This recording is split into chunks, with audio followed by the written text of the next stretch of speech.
اعوذ باللہ من الشیطان الرجیم بسم اللہ الرحمن الرحیم یوم نقول لجہنم هل امتلأت وتقول هل من مزید صدق اللہ العظیم رب اشرح لی صدری ویسر لی امری واحلل عقدۃ من لسانی یفقہوا قولی ربی یسر ولا تعسر وتمم بالخیر آمین یا رب العالمین۔ آج کے لیکچر میں ہم انشاءاللہ تعالی سورہ قاف کے تیسرے رکوع کی پہلی آیت جو کہ سورہ مبارکہ کی آیت نمبر 30 ہے گرامیٹیکلی انالائز کرنے کی کوشش کر رہے ہیں۔ آیت میں وقف کی تو کوئی علامت نہیں ہے، لیکن ایک واو ہمیں مل رہا ہے جو کہ عاطفہ ہے، لہٰذا اس آیت کے ہم حصے دو کر دیں گے۔ پہلا حصہ ہوگا یوم نقول لجہنم هل امتلأت اور دوسرا ہوگا وتقول هل من مزید۔ اب جو پہلا حصہ ہے اس کے الفاظ سے بات کریں گے۔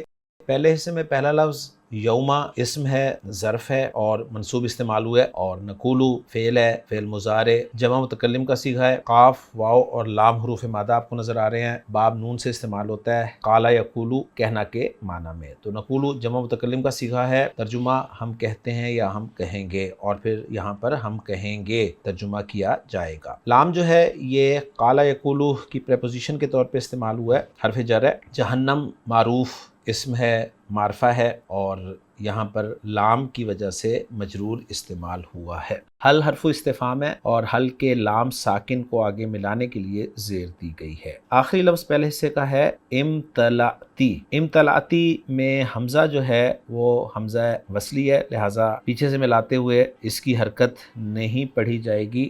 میم لام حمزہ حروف مادہ نظر آ رہے ہیں، باب افتعال سے یہ استعمال ہوا ہے۔ امتلأ یمتلئ امتلاءً، اس کے معنی ہوتے ہیں بھر جانا۔ تو یہ فعل ماضی واحد مؤنث حاضر کا صیغہ ہے، لفظی ترجمہ کریں گے تو بھر گئی۔ تو الحمدللہ جی پہلے حصے کے الفاظ پہ بات مکمل ہو گئی ہے، اب چلتے ہیں دوسرے حصے کے الفاظ کی طرف۔ دوسرے حصے میں پہلا لفظ واو ہے جو کہ حرف ہے۔ تقولو فعل مضارع واحد مؤنث غائب کا صیغہ ہے، اس لیے کہ مضمون ہمیں بتا رہا ہے کہ وہ کہے گی، یعنی جہنم کے لیے یہ تقولو جو ہے وہ استعمال ہوا ہے۔ حل پھر حرف استفہام آ گیا، اور من حرف جر ہے جس کے بعد مزید کا لفظ آپ کو مجرور نظر آ رہا ہے۔ خان صاحب نے لکھا ہے کہ زا یا دال سے اسم الظرف کے وزن مفعل پر اصلاً یہ مزیدن ہے، اضافہ کرنے کی جگہ، اور عرف عام میں اضافی چیز کے لیے استعمال ہوتا ہے۔ آیت نمبر 30 کے دو حصے جو ہم نے کیے تھے ان کے الفاظ پہ الحمدللہ ہماری بات مکمل ہو گئی ہے۔ اب ہم چلتے ہیں جملوں کے اعراب کی طرف۔ یوم نقول لجہنم هل امتلأت، یوما کو ہم بنائیں گے ظرف، اور اس کا پھر مضاف الیہ جو ہے وہ ہوگا نقول لجہنم، اور پھر یہ یوم ظرف جو ہے اپنے مضاف الیہ سے مل کر اس کو ایک رائے تو یہ ہے کہ اس کو ہم اذکر فعل محذوف کے لیے مفعول بھی بنا دیں، اور وہ سب سے آسان ہے، ورنہ اس کو عام طور پہ جو ہے وہ اعراب کی کتابوں میں اس کو متعلق ظلام کے کیا گیا ہے، کیونکہ ظرف ہے اور ظرف ظاہر بات ہے کسی نہ کسی کے متعلق ہوتا ہے، تو پچھلی آیت میں جو ظلام ہے نا اس کے اسے متعلق کیا گیا ہے۔ تو یوم ظرف ہے، اس کا مضاف ہے۔ اب میں انالائز کرنے لگا ہوں، وہ ایک جملہ فعلیہ ہے، نقول لجہنم۔ نقول فعل با فاعل ہے، نحن ضمیر مرفوع متصل اس کا فاعل ہے، اور جب بھی قال یقول آتا ہے ایک اس کا فاعل ہوتا ہے جو ہم نے ذکر کر دیا ہے، ایک وہ ہوتا ہے جس سے کہا جا رہا ہوتا ہے وہ لام کے ساتھ آتا ہے، اور ایک وہ چیز ہوتی ہے جو کہی جا رہی ہوتی ہے، وہ زیادہ تر جملہ ہوتا ہے اور اس کو مقول القول مفعول بھی کہتے ہیں۔ تو لی جہنم جار مجرور یہ متعلق ہو جائے گا نقول فعل کے جس سے کہا جا رہا ہے، اور کیا کہا جا رہا ہے وہ ایک جملہ آپ کے سامنے آ رہا ہے حل امتلأتی، جس میں حل استفہام کے لیے ہے اور امتلأتی فعل با فاعل ہے، انتی اس کا فاعل ہے۔ تو فعل اپنے فاعل سے مل کے جملہ فعلیہ ہوا، اور یہ جملہ فعلیہ محلاً منصوب مقول القول مفعول بھی بنا نقول فعل کے لیے، اور نقول فعل اپنے فاعل اپنے متعلق اور اپنے مفعول بھی سے مل کر جملہ فعلیہ ہو کر محلاً مجرور مضاف الیہ ہوا یوم ظرف کے لیے، اور یوم ظرف اپنے مضاف الیہ سے مل کر پھر یا تو اسے پچھلی آیت میں ظلام کے متعلق کر لیں، یا پھر اس سے پہلے ایک اذکر فعل جو ہے معذوف مان لیں، اور پھر وہ اذکر فعل معذوف اپنے فاعل اور اپنے متعلق سے مل کر جملہ فعلیہ بن جائے گا۔ ترجمہ ہوگا جس دن ہم جہنم سے کہیں گے کیا تو بھر گئی۔ دوسرا جملہ جو ہے اس کو انالائز کرنے لگا ہوں وہ ہے وَتَقُولُ هَلْ مِن مزید۔ واو کو ہم عاطفہ قرار دے دیتے ہیں، تقولو فعل و فاعل ہے، یا ضمیر مرفوع متصل اس کا فاعل ہے، اور جو کہا جا رہا ہے وہ مقول القول یعنی مفعول بھی ہے، حل من مزیدن۔ حل من مزیدن کے حوالے سے جو انالیسس ہمیں ملتا ہے وہ یہ ہے کہ حل جو ہے حرف استفہام ہے، من جو ہے یہاں پر زائد ہے، اور مزیدن جو ہے یہ یہاں پر لفظاً تو مجرور ہے لیکن محلاً یہ مرفوع ہے کیونکہ یہ مبتدا ہے، اور خبر اس کی محذوف ہے اور وہ ہے ہناکا، یعنی حل ہناکا مزیدن تھا جملہ، گویا یہ مبتدا مؤخر ہے اور خبر جو اس کی مقدم ہے وہ محذوف ہے۔ یوں یہ جملہ جو ہے یہ محلاً منصوب مقول القول بن رہا ہے تقولو فعل کے لیے، اور تقولو فعل اپنے فاعل اور مفعول بھی سے مل کر جملہ فعلیہ بن رہا ہے، اور ترجمہ کرنا چاہیں یوں ہوگا، اور وہ کہے گی کیا مزید بھی ہے۔ تو یہ تھی ہماری ورکنگ۔ اب ذرا محمود صافی صاحب کی ورکنگ کے ساتھ اپنی اس ورکنگ کو ہم میچ کر لیتے ہیں۔ محمود صافی صاحب نے آیت نمبر 30 کے حوالے سے یوما کو ظرف زماں منصوب متعلق بھی ظلام قرار دیا ہے، اور لی جہنما متعلق بھی نقول قرار دیا ہے، حل حرف استفہام قرار دیا ہے۔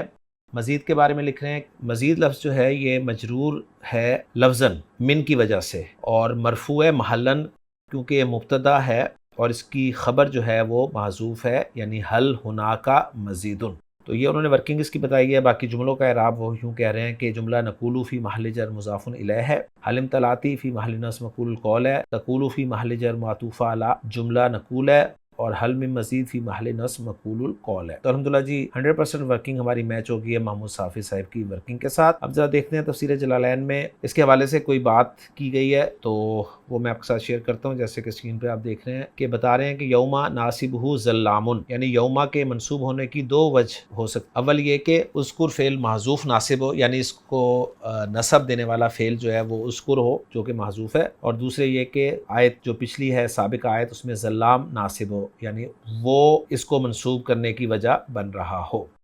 اور بتا رہے ہیں کہ تفسیر جلالین میں مفسر نے دوسری صورت کو اختیار کیا ہے۔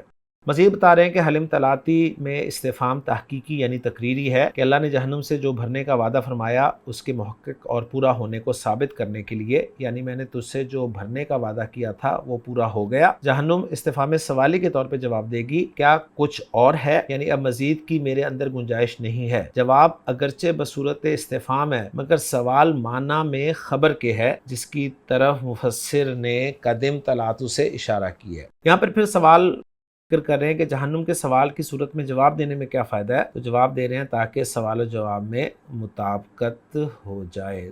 تو یہ کچھ پوائنٹس تھے جو میں نے آپ کے ساتھ شیئر کر دیے ہیں۔ اب ہم دیکھتے ہیں اس آیت کا اتھینٹک ترجمہ۔ تو اس آیت کا ترجمہ کچھ یوں کیا گیا ہے کہ یوم نقول لجہنم، جس دن ہم جہنم سے کہیں گے حلم طلعتی، کیا تو بھر گئی، وتقول حل من مزید، اور وہ کہے گی کیا کچھ مزید ہے۔ اس کے حوالے سے میں ایک تفسیر میں پڑھ رہا تھا کہ انس رضی اللہ تعالیٰ عنہ نے رسول اللہ صلی اللہ علیہ وسلم سے ایک بات جو ہے وہ ذکر کی ہے کہ آپ صلی اللہ علیہ وسلم نے فرمایا یلقا فی النار وتقول حل من مزید حتی یدع قدمہ فتقول قد قد، یعنی جہنم میں لوگ ڈالے جائیں گے اور وہ یہی کہتی رہے گی کیا کچھ اور بھی ہے، یہاں تک کہ اللہ تعالیٰ اس میں اپنا قدم رکھ دے گا تو وہ کہہ اٹھے گی بس بس۔ بعض لوگوں کے کہنے کے مطابق جہنم یہ بات زبان حال سے کہے گی، مگر اس تعویل کی ضرورت وہاں ہوتی ہے جہاں حقیقت ممکن نہ ہو، اور یہاں تو ہر چیز کو اللہ تعالیٰ نے زبان دے رکھی ہے، جس کی بولی اگر ہم نہیں سمجھتے تو پیدا کرنے والا خوب سمجھتا ہے۔ تو یہ کچھ تفسیر میں ذکر تھا تو میں نے کہا آپ کے ساتھ اس کو بھی میں شیئر کرتا چلوں۔ تو الحمدللہ جی آج کے لیکچر میں سورہ قاف کی آیت نمبر 30 جو کہ رکوع نمبر 3 کی پہلی آیت تھی ہم نے انالائز کر لی اللہ کی توفیق سے، اس کے فضل سے۔ انشاءاللہ تعالیٰ اگلے لیکچر میں اگلی آیت کے ساتھ آپ سے ملاقات ہوگی۔ سبحانک اللہم و بحمدک، اشہد ان لا الہ الا انت، استغفرک و اتوب الیک۔